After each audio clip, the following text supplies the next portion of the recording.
हमारे साथ अतुल सक्सेना जी जुड़े हुए हैं समाजवादी पार्टी से। अतुल जी, जल्दी से मैं लौट रही हूँ सांसद साहब आपके पास, एक बार जल्दी से बाकी लोगों की भी टिप्पणी हो जाए। अतुल सक्सेना जी, सीधा सा सवाल है, इतना जिन्ना जिन्ना आपके नेता कहते रहे और क्या फायदा हुआ? तौकीर रजा ने तो सीधे सीधे कह दिया कि इनके हाथों में कमान देकर मैंने बहुत बड़ी जीवन की भूल कर दी थी। वो तो दंगे भी गिना रहे थे कांग्रेस पार्टी को समर्थन के साथ ही, और इसके साथ ही उन्होंने कहा कि अब समाजवादी पार्टी को मौका नहीं दिया जाएगा। इतना जिन्ना करने का भी कोई फायदा नहीं हुआ। तौकीर रजा तो कांग्रेस में चले गए, उधर समर्थन कर दिया। नहीं, देखिए चित्रा जी, जिस तरीके से अभी संबित पात्रा जी ने भाजपा के मेरे साथी प्रश्न उठाए थे, ये नफरत बांटने वाले लोग आज समाजवादी पार्टी से जो है सवाल पूछते हैं। अरे ठीक है, तौकीर रजा जी ने यदि कोई द्वेष या घृणित जो नफरत फैलाने का यदि बयान दिया, उस पर कार्रवाई होनी चाहिए, उस पर कोई गलत नहीं है। परंतु आप इनसे पूछिए कि जो भाजपा के लोग हैं, चाहे वो साक्षी महाराज हो, यति नरसिंह जी हो, उनपे कार्रवाई कब करने का ये लोग काम करेंगे? अरे अभी पात्रा साहब ने कहा अभी अखिलेश यादव जी क्या लेकर के उतरे। अखिलेश यादव जी जो है, पात्रा जी समझ लीजिए और सुन लीजिए कान खोल करके। आपकी सुनने की शक्ति में लग रहा है कम है, फिर भी आपको मैं बता देना चाहता हूँ, अखिलेश यादव जी उतरे हैं जनता के सवालों को लेकर के, जनता के मुद्दों को लेकर के। सुन लीजिए। नहीं पेशेंस, नहीं पेशेंस आपने कहा, पेशेंस आप रखिए थोड़ा सा, मेरे को भी सुन लीजिए, आपको बहुत समय दिया चित्रा जी ने। अब आप सुनिए कि अखिलेश यादव जी उतरे जनता के मुद्दों को लेकर के, जनता को 300 यूनिट बिजली, 300 यूनिट बिजली फ्री देने का काम करेंगे। और इस तरह की निहायत ही व्यक्तिगत टिप्पणी किसी के कान खराबे सुनाई नहीं देता है। प्लीज इसे आप आइए ना मुस्लिम वोट बैंक पर। मैंने आपसे सवाल पूछा कि जिन्ना जिन्ना की राजनीति आप करते रहे, तौकीर रजा कह रहे हैं कि ये मुसलमानों के सबसे बड़े विरोधी हैं। आप उस पर आइए ना, उस पर बोलिए। जिस टॉपिक पर हम डिबेट कर रहे हैं, प्लीज उस पर बोलिए। चित्रा जी देखिए, जिन्ना की राजनीति हम क्यों करेंगे? जिन्ना का हमारे भारत से क्या मतलब है? हम राजनीति करते हैं जनता के मुद्दों की। जनता को जो त्राहिमाम जनता कर रही है, उत्तर प्रदेश की जनता को जो है सड़क पर खड़ा करने का काम भाजपा के लोगों ने कर दिया, किसान को सड़क पर करने का काम कर दिया। हम राजनीति उसकी करते हैं, उसको सामाजिक न्याय की पैरोकारी करते हैं। परंतु ये जो भाजपा है, सामाजिक न्याय के पूर्व विरोधी हैं। और आप देखिए, यदि ये पूर्व विरोधी नहीं होते तो ये पिछड़े इनके यहाँ से भागते।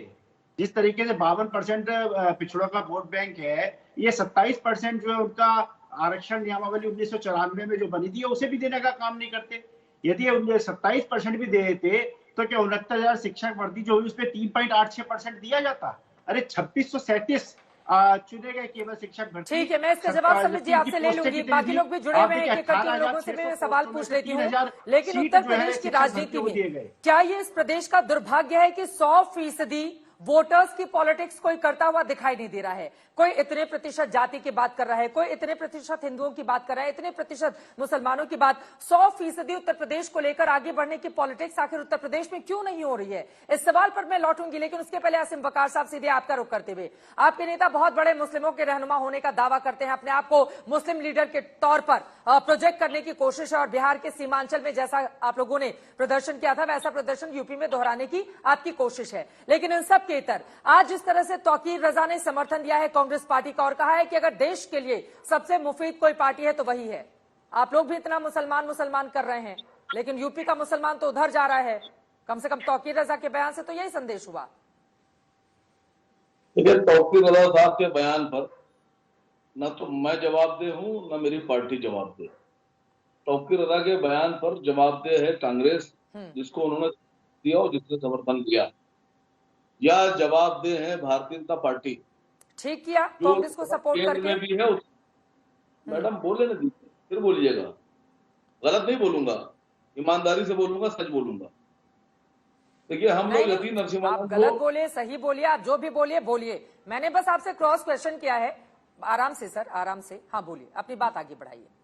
नहीं, देखिए, यति नरसिम्हानंद हो या कोई और हो, या आपका जितेंद्र नारायण त्यागी हो, जो भी गलत बोलेगा उसका देश में विरोध होगा। अब ये नहीं हो सकता कि एक का समर्थन किया जाए और दूसरे का विरोध किया जाए। ये सबसे बड़ा सवाल तो खड़ा होता है संबित पात्रा, कि अगर आपके सामने तौकीर रजा खड़े हैं, उन्होंने बयान दिया है, आपने पूरा आसमान सर पर उठा लिया, तो यति नरसिम्हानंद पे चुप क्यों है आप? जितेंद्र नारायण त्यागी पे चुप क्यों है आप? बाकी और जो लोग बोलते हैं दीगर, उन पर चुप क्यों है आप? मेरी पार्टी या हम लोग या मैं आसिम वकार अपनी पार्टी की तरफ से किसी भी इस तरह के बयान का ना हम समर्थन करते हैं, ना साथ खड़े होते हैं। लेकिन अगर आप ये देखिए कि सच्चाई की बात की जाए तो दोनों आपस में लड़ रहे हैं, ये दोनों नूरा खिश्ती कर रहे हैं। एक मुस्लिम कर रहा है, दूसरा हिंदू कर रहा है, लेकिन हकीकत यह है कि ईमानदारी की बात दोनों नहीं कर रहे हैं। अब इससे पूछिए, आप पात्रा जी से पूछिए कि क्या सच्चाई से, ईमानदारी से वो साथ में खड़े हैं देश के? नहीं खड़े हैं, वो भी तुष्टिकरण कर रहे हैं हिंदुओं का, उनको भी सूट करता है ये सब। तो अगर इस तरह की बात सरकार में रहकर करेंगे तो जवाबदेह तो बनेंगे। और कांग्रेस के लोग आए नहीं, समाजवादी पार्टी के भी लोग ऑफिशियली, उन्होंने, मैं समझता हूं कि आप क्या नहीं आ रहे हैं, जवाब तो उनको भी देना पड़ेगा। और मैं तौकीर साहब से भी सवाल पूछ रहा हूं, अभी समाजवादी पार्टी के जो नेता बने हुए हैं, कम से कम उनका ही सम्मान कर लीजिए। उन्होंने सपा का पक्ष तो रखा है ना, कम से कम उनका ही सम्मान कर लीजिए। और मैं आपसे सवाल जिस बात पर पूछ रही हूं, मैंने कहा, और यहाँ पर डॉक्टर संबित पात्रा गिना भी तो रहे थे, उन्होंने कहा कि अगर मुफ्त में अनाज बांटे जा रहे हैं तो किसी का धर्म और जाति पूछकर नहीं दिया जा रहा है, अगर घर दिया जा रहा है तो जाति धर्म पूछकर नहीं दिया जा रहा है। वो गिना रहे हैं पूर्वांचल एक्सप्रेसवे पर चलेगा तो मुसलमान भी चलेगा, हिंदू भी चलेगा। वो तो दावा कर रहे हैं कि हमको सबका साथ और सबका विकास किया है तो सबका साथ भी चाहिए। उस पर भी कुछ बोलिए। देखिए, पूर्वांचल एक्सप्रेसवे पे जो चलेगा वो चलेगा भारत का नागरिक। और दूसरी बात, आप एक 5 किलो का राशन का थैला मत दीजिए, आप रोजगार दीजिए, आप कारोबार दीजिए, आप भीख पर भारत को लेकर ना आइए।